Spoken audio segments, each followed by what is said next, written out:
You posing over here!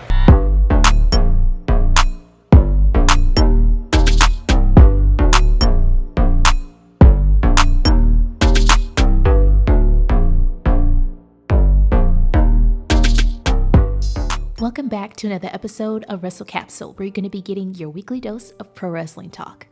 And I'm your host, B. So welcome back to the show.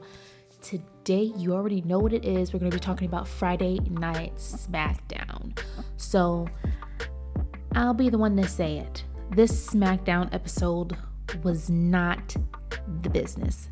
Quite honestly, the highlights for me were the Bloodline and the Bloodline. Paul Heyman and the Bloodline coming out with Roman Reigns. So Roman Reigns made his return back to SmackDown. So they're all in the ring. They were having their promo. As they were going to leave, Roman Reigns' entrance music came back on. Sami Zayn wanted to say something because everybody had an opportunity to state their claim and say what they needed to say. Sami stopped everyone and basically he wanted to acknowledge Roman Reigns and give him the respect that he believes he deserves as the tribal chief. Roman's looking at him like, what? Are you kidding me? Everyone is confused, and you know Jey Uso can't stand Sami, so he already got the me mug face. Like, he says he wants to acknowledge the tribal chief and how he appreciates the bloodline, letting him into the family and everything like that. And Roman turns around and is like, why are you speaking? What are you doing? Like, who told you could wear the bloodline shirt? You've been following us around. Like, basically, who are you?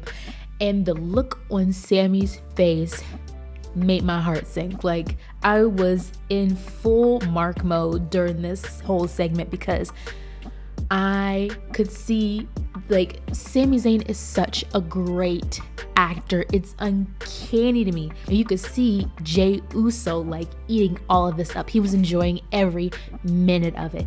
And Sami's face, he looked so sad. And he was just like, wait, Roman, you're kidding, right? You're kidding. Roman was like, take the shirt off. You need to take that bloodline shirt off. Jey Uso, he went and ripped that shirt off because he wouldn't take the shirt off. And they're shirtless and everyone's booing and everything like that. And then Roman Reigns gives him a new shirt. Throws it to him. He unravels it.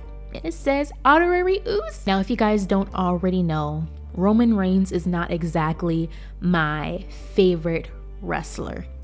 But he did such a great job in this segment. It was so believable and compelling. I really thought that I feel like at this point, Roman Reigns, and I'm about to give him his flowers. I'm gonna give him his flowers with this. Roman Reigns has come so far in his character to the point where you really do see him as the tribal chief, the leader of the bloodline. Like, he has stated his claim and he is exuding his dominance. So with this whole segment, I was all invested into the storyline. So I definitely give Roman Reigns his flowers for coming such a long way with his character. Because even when he was face, I did not like him I did not like him. Every time he came out with the music that used to be the Shield music, I didn't care.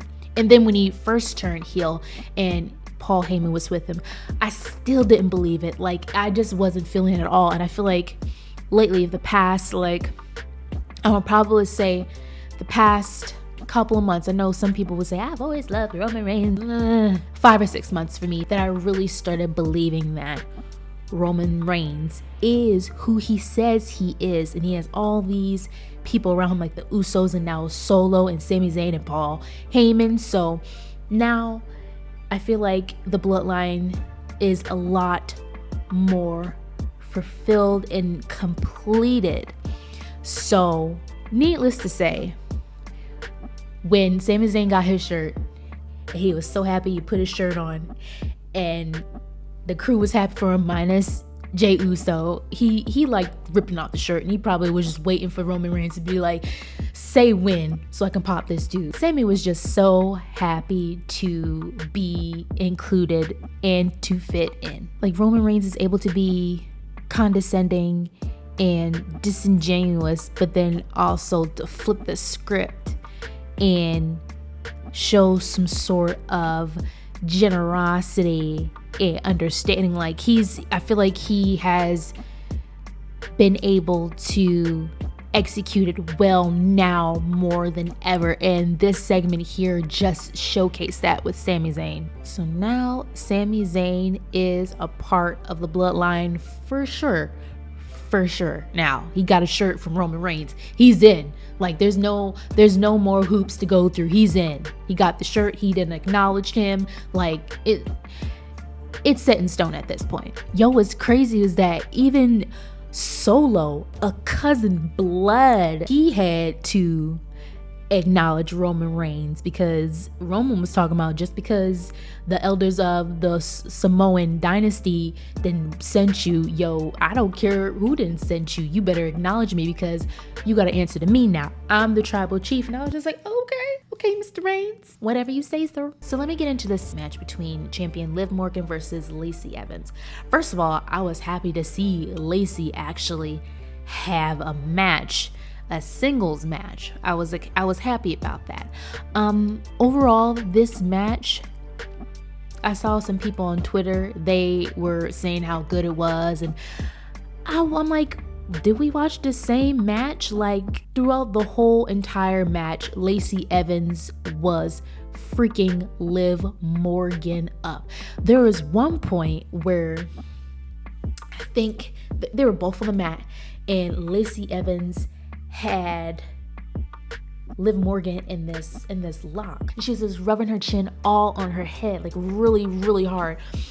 And Liv slapped her in the face, and you could see Lacey Evans be like, no, this trick didn't. And then she did it again.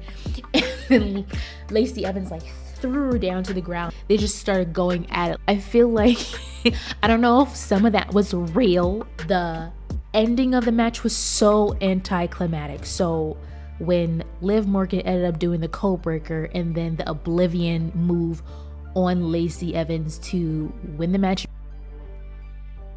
like, the way she did it, it was so, I wouldn't say it was sloppy, but it didn't, the way she did it, like, it didn't make it seem like Lacey Evans wouldn't have kicked out. Like, shoot, I would have kicked out of that. Like, it just looked so weak.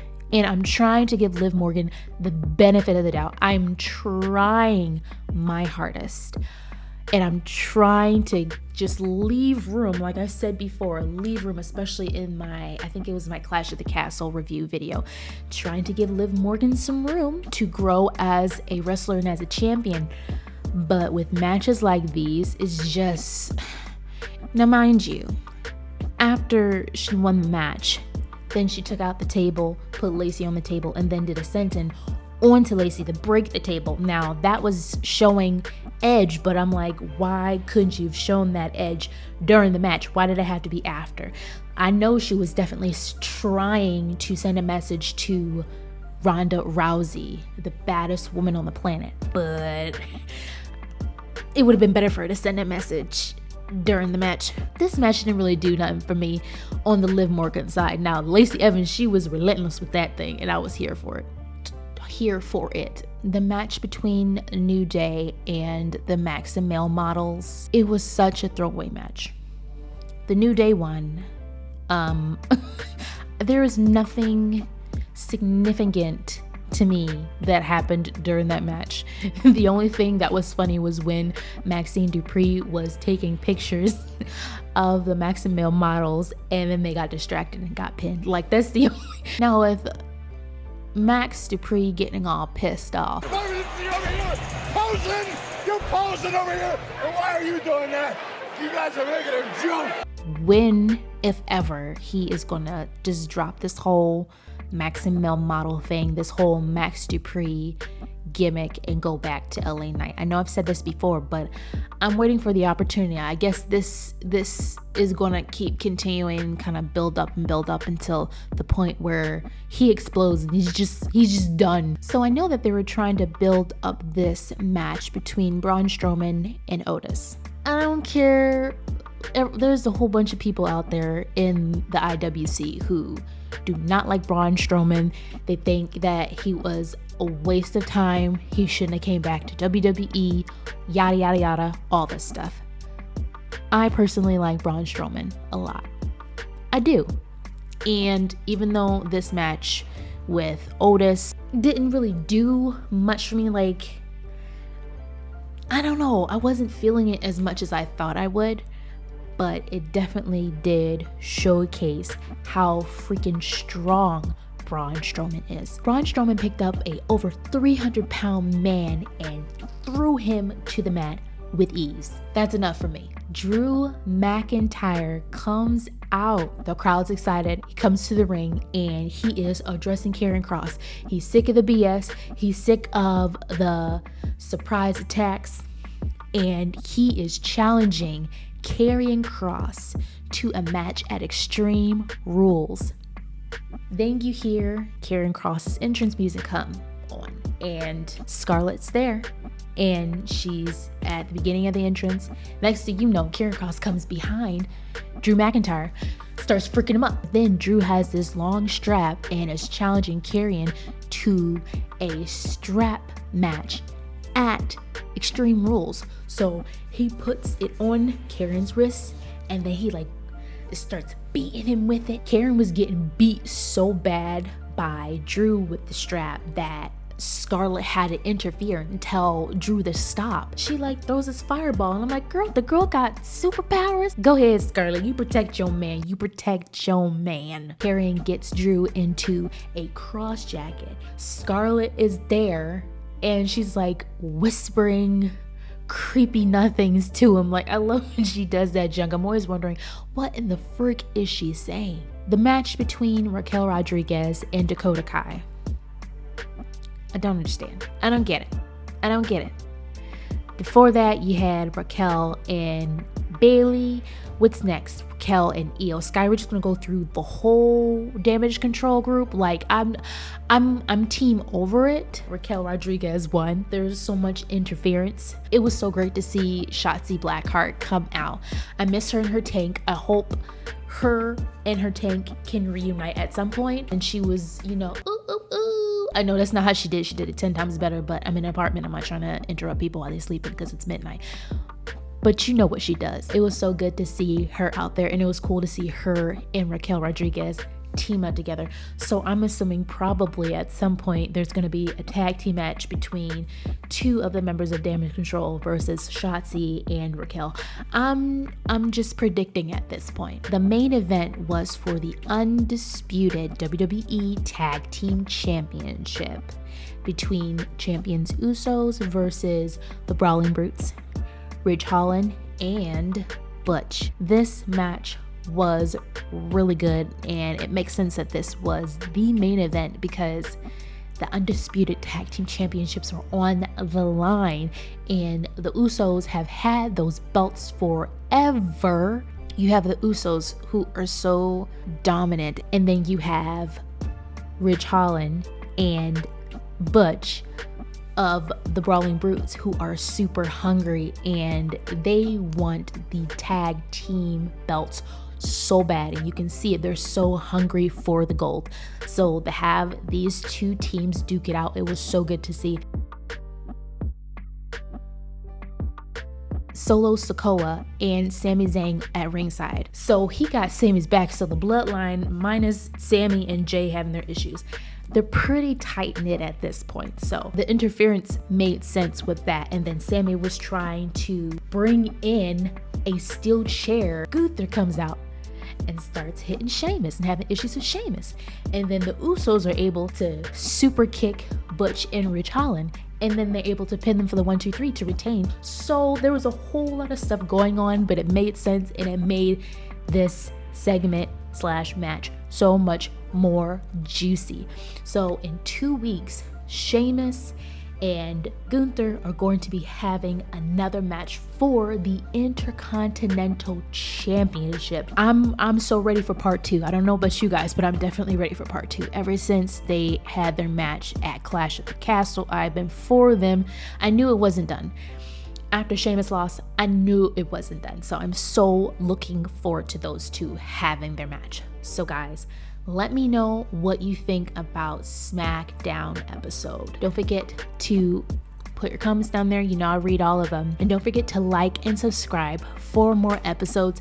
Thank you guys so much for watching. Signing off. Bye.